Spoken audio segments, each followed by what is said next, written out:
I had a reservation. But she glanced around nervously, struggling to get the words out, but finally spoke. I just got dumped a moment ago. I understood why she was crying.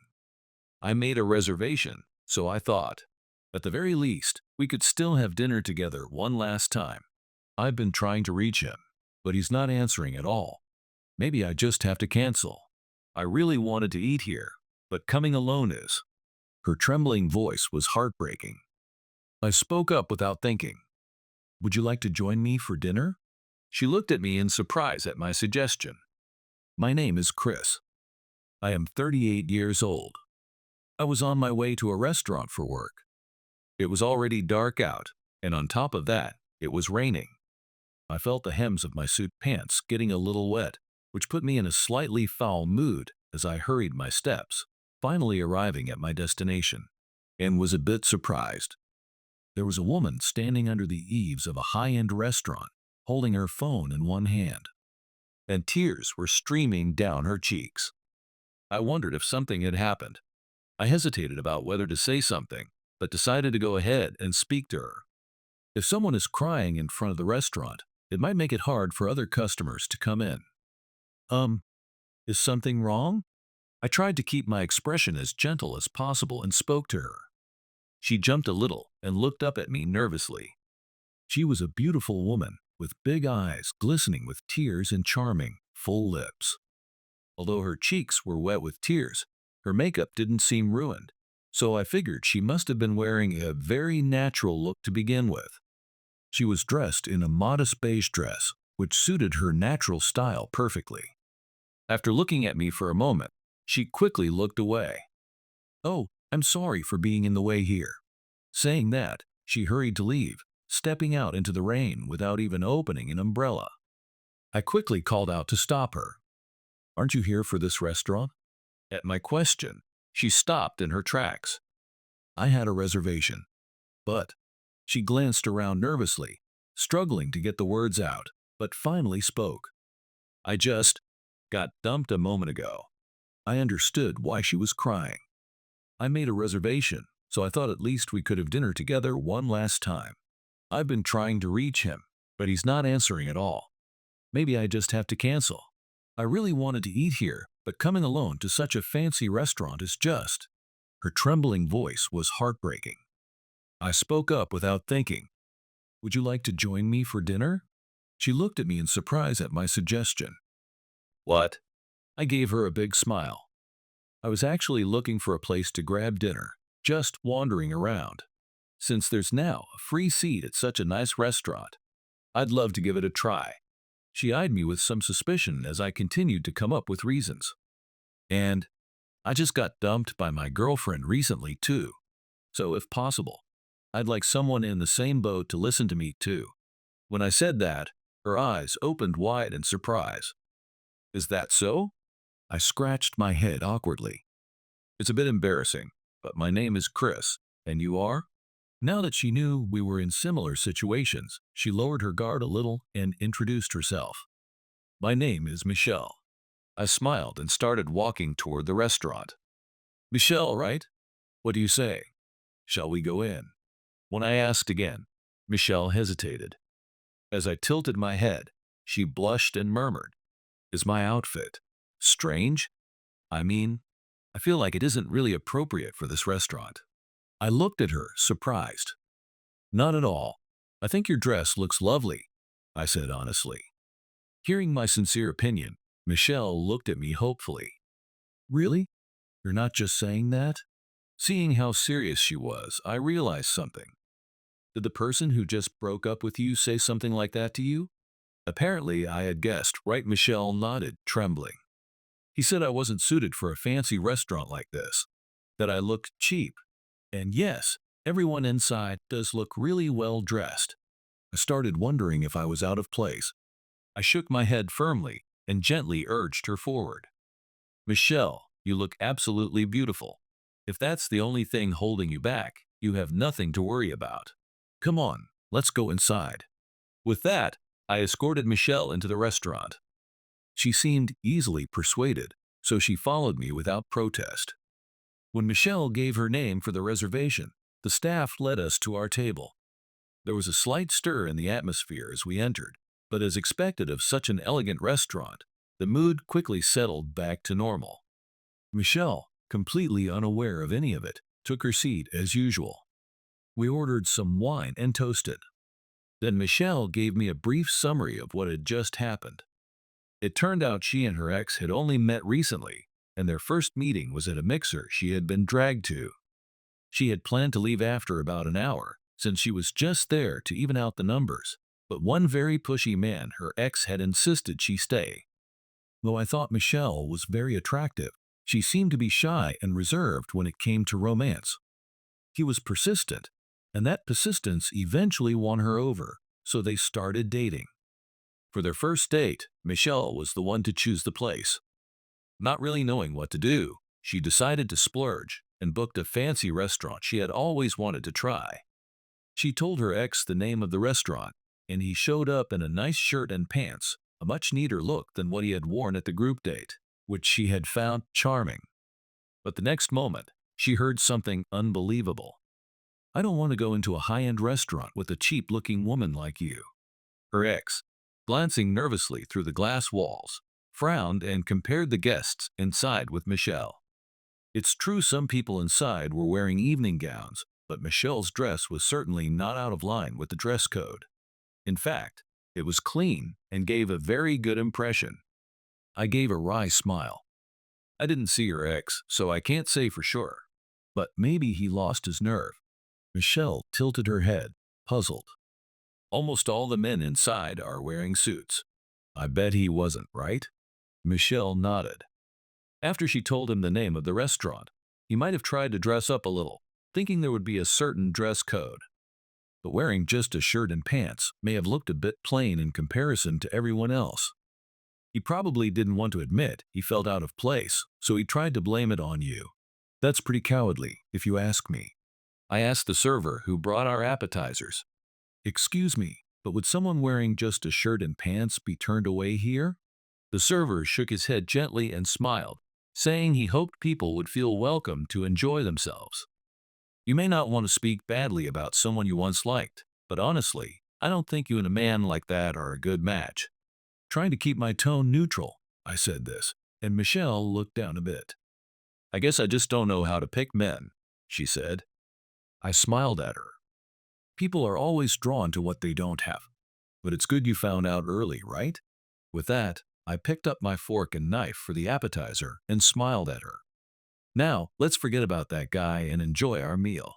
Michelle gave a small, refreshed smile and brought a bite of the appetizer to her mouth.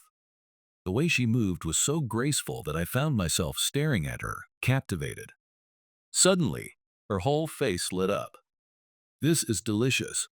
From that one word and her expression, the flavor came through loud and clear. "Wow, this is so intricate. You can tell it was made with such care. Amazing." Seeing her enjoy the food so much made me feel genuinely happy too. "I guess coming in was the right choice," I joked. Michelle nodded enthusiastically. "Yes, thank you for encouraging me to come in." Just a little while ago, she'd been drenched in rain and tears, looking utterly defeated. But now all that grayness had vanished, and she was surrounded by a warm, radiant atmosphere. She looked so beautiful in that moment, I almost felt myself falling for her. But then, that sweet atmosphere was interrupted. A middle-aged staff member hurried over to me. Leaning in, he whispered into my ear, "Chris, we have a problem." Michelle caught the whisper. "What?" Oh no, I'd been found out. I had been enjoying Michelle's honest reactions without her realizing I was connected to the restaurant. I raised my hand toward Michelle, signaling her to wait. Since the secret was out, there was no need to be sneaky. I listened to the older man, the restaurant's head floor manager, right there. "What's wrong?" I asked. The floor manager, usually so calm, spoke with unusual anxiety in his voice. Apparently, the family of the pastry chef had been in an accident, so the chef had to leave immediately. There was no one else to fill in, and the staff was at a loss. This was a real problem. Everything at this restaurant was excellent, but the most popular item among the female guests was the dessert served at the end. The pastry chef would come to each table and flam cherries right in front of the customers, pouring the hot sauce over vanilla ice cream. The magical flames and aroma during the flam. The sauce poured over the cold vanilla ice cream. This perfect balance created the restaurant's signature dessert, Cherry's Jubilee. In fact, I got the idea from a dish I'd been deeply impressed by at a creative Italian restaurant. I introduced it here, and, as I'd hoped, it became our signature dish. I can't make desserts myself. What should we do? Some guests were surely looking forward to it. As I was worrying, Michelle spoke up. I think I might be able to do that. I stared at her in surprise. It'll be faster to show you, Michelle said, taking out her phone and showing us the screen. I was shocked by what I saw. Wait, this fondant au chocolat. It was from the Italian restaurant where I'd gotten the idea for the dessert performance. They flammed rum and served it with fondant au chocolat and vanilla ice cream. This was what had inspired our own Cherry's Jubilee. I'm a pastry chef. Well, at a little Italian restaurant that's closing in 3 months, she said with a wry smile. My mind was spinning. I wanted to ask her immediately where she worked, but for now, we had an emergency to handle. I've been watching the other tables, and I thought it looked like Cherry's Jubilee. If that's what it is, I can make it. Would you let me help? Gratefully accepting Michelle's offer, I promised we'd enjoy the rest of our meal later, and the two of us quickly headed to the kitchen. Michelle's skill was remarkable. That was only natural. After all, she regularly performed dessert presentations with fondant au chocolat at her own restaurant. She made her entrance at each table with poise, smoothly explaining the safety notes, then flammed the cherries with elegant, practiced movements. The flames rising from the flam were beautiful, and the guests let out murmurs of admiration. After serving each dessert, she gave a graceful bow and left the table with a confident air. Her plating was exquisite as well. So, Michelle took over as pastry chef until closing time. After we saw the last customers out, I told her we could serve the rest of our course, but she hesitated. Oh no, if we do that now, the chefs will have to work overtime, and I won't be able to enjoy the meal at my own pace either. I was eager to ask her about her current job right away. Either way, we have another hour of overtime scheduled tonight. We're actually taste testing a new menu, and that's why I came to the restaurant today to observe and help with that. If it's not too late for you, would you like to stay and enjoy the full course? And if you'd like, I'd love for you to taste test some of the new dishes too. When I suggested that, Michelle's face lit up. Really? A new menu? Is that all right? Seeing how excited she was, I smiled at her. Of course. Since our pastry chef is away, I can't offer you our Cherry's Jubilee tonight, Michelle. I gave her a playful wink, and Michelle laughed softly. In the end, Michelle agreed to stay seated. There was so much I wanted to ask, and so much I wanted to say. I'm sorry, but the Italian restaurant where you work, could it be? Finally, I asked her about the place that had been on my mind, and Michelle nodded eagerly. Yes, how did you know? Now that it was confirmed, I bowed my head. I'm sorry. I was so inspired by your fondant au chocolat that I borrowed the idea for our Cherry's Jubilee performance here. I should have asked for permission. I apologize. At my words, Michelle shook her head quickly. No, not at all. Dessert performances like that are done at many restaurants. I'm honored that you were inspired by ours. But honestly, not that many places do that sort of thing. I let her words slide and raised my head. So, how is it that a place serving such an amazing dessert is about to close? When I asked, Michelle's expression clouded over. We just don't get enough customers anymore. We're a small family-run restaurant. We managed to hold on during the worst of the pandemic, but business never really recovered. And now we're almost at our limit. I sighed. It's such a shame for a place that good to close. Your pasta and quiche were fantastic. Michelle's face brightened. To hear that from the owner of such a high-end French restaurant. My father will be thrilled. Then she looked at me mischievously. I can't believe Chris is the owner here. So, when you said you were just looking for a place for dinner, and that you'd just been dumped, that was all made up, wasn't it? I bowed my head honestly. I'm sorry. Well, I really was here for work, and as for having a girlfriend, it's actually been years. I could probably tell you some breakup stories, but shall I? When I glanced at Michelle, she shook her head, giggling. There's no need for that. You're a bad man, Chris. She said it firmly, but with a smile, and I could only give a wry grin in return. I just really wanted you to try our food. And I wanted you to forget about that guy. I thought I was helping you, but in the end, you ended up helping us. So, in return, at my suggestion, Michelle's eyes grew wide with surprise. A few days later, I found myself looking around the inside of the Italian restaurant where Michelle worked. The decor was a bit dated, but it actually gave the place a lot of charm. However, since it was a little way off the main street, it had become one of those hidden gems known only to a select few. I had actually stumbled upon this place by chance and was amazed by the incredible pasta and quiche, as well as the dessert performance. First, we need to let more people know about this place, I said. I made a list of issues and shared my ideas with Michelle and her parents. I'll arrange for a consultant I trust to come by. They'll refine the points I've noticed, and I'm sure we can turn this into a place where it's hard to get a reservation. That's how much potential you have.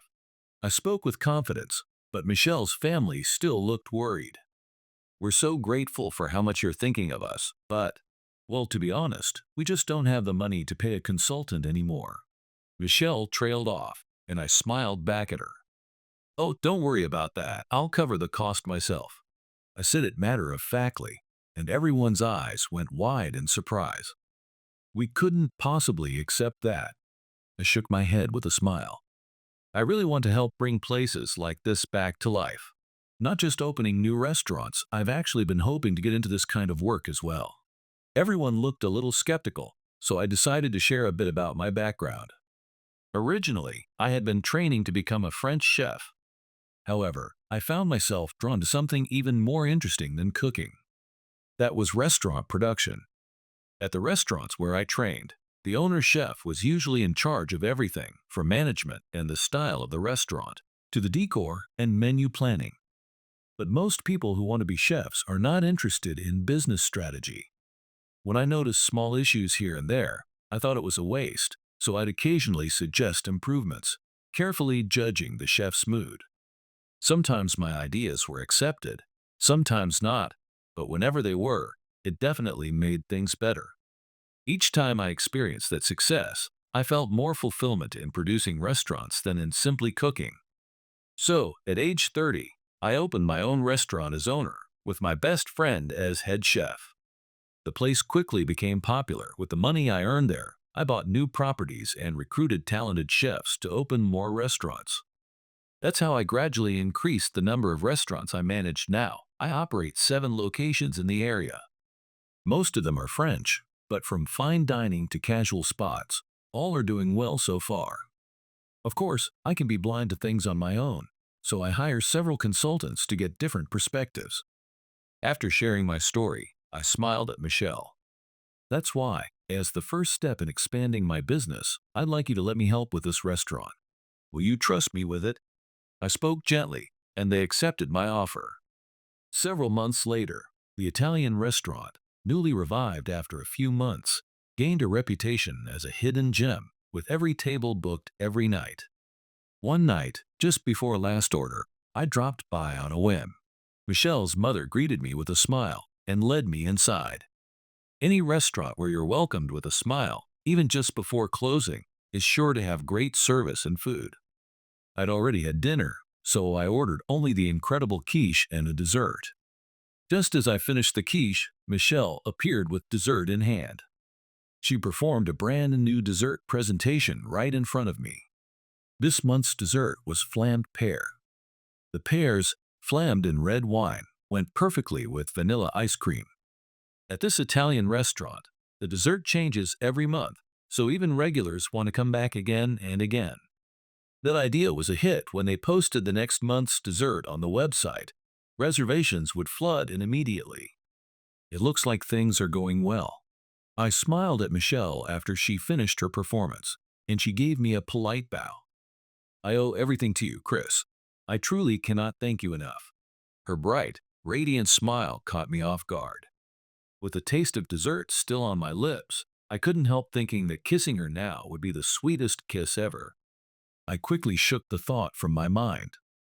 For the past several months, I've been keeping my feelings for Michelle to myself, holding back the desire to ask her out. To her, I was just the person who had invested in her family's restaurant, someone to whom she owed a debt. I did it because I wanted to, and as a step in my business, but it still created a clear power imbalance. If I confessed my feelings, I knew Michelle would feel obligated to say yes. I'm 8 years older than she is, and Michelle is the type who can be easily swayed. I could probably win her over if I pushed. That's why I struggled to say anything and ended up bottling up my feelings. I was confident I could make her happy, but I didn't want Michelle to just go along with whatever life handed her. When closing time came, I stood up and paid the bill.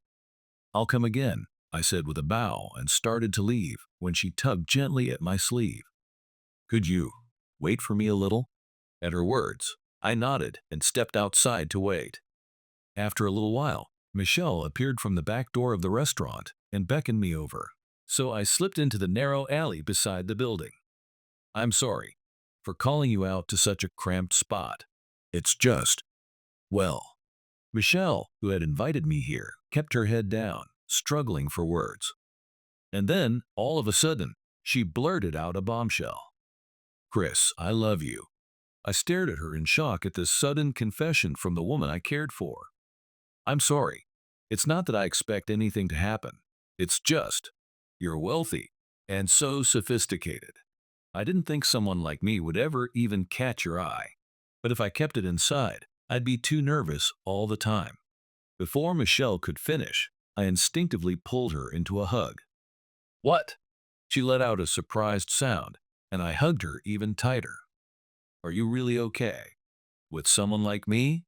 Michelle, unsure what to do with her hands, fidgeted nervously. "What do you mean, okay? I don't understand." She looked so precious to me, I couldn't help but hug her even tighter. "I'm 8 years older than you, Michelle. Just an old man." This time, Michelle cut me off. "You're not old. Besides, you don't usually talk about yourself like that."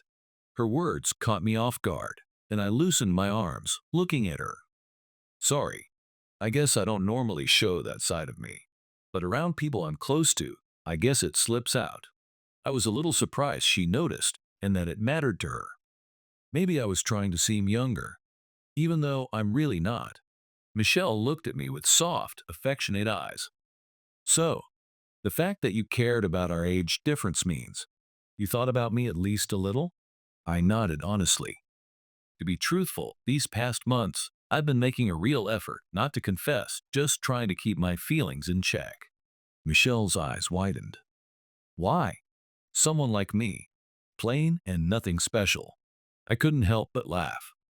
"How long are you going to let your ex-boyfriend's words color how you see yourself?"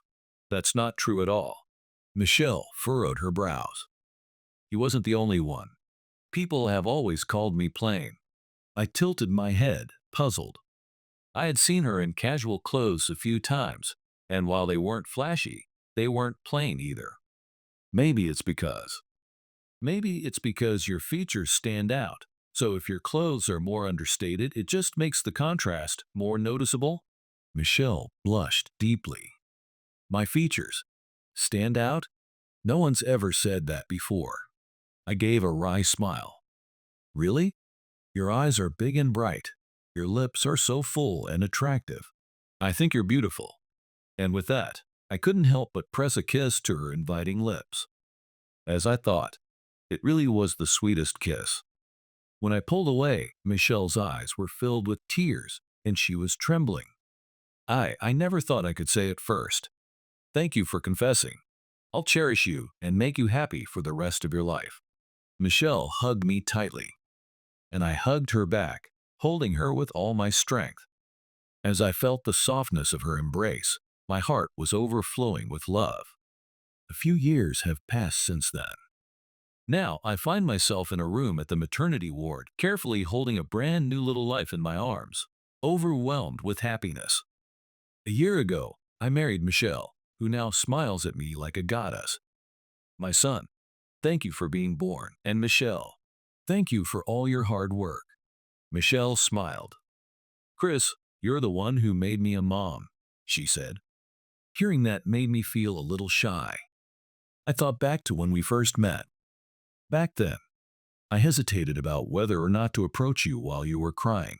I wasn't sure if I should say something, but I'm glad I worked up the courage. I never imagined it would lead to this kind of happiness. As I said that, Michelle smiled again. If you hadn't come up to me that day, if we hadn't had dinner together, who knows where I'd be now? My family's restaurant might have closed, and I'd probably be working somewhere else. When I think about that, I feel like I'm the one who should be grateful. Chris, thank you for reaching out to a crying, troublesome woman like me that day. I grinned. In that case, we should thank your ex-boyfriend too. He's the one who played Cupid and brought us together. Michelle laughed as well.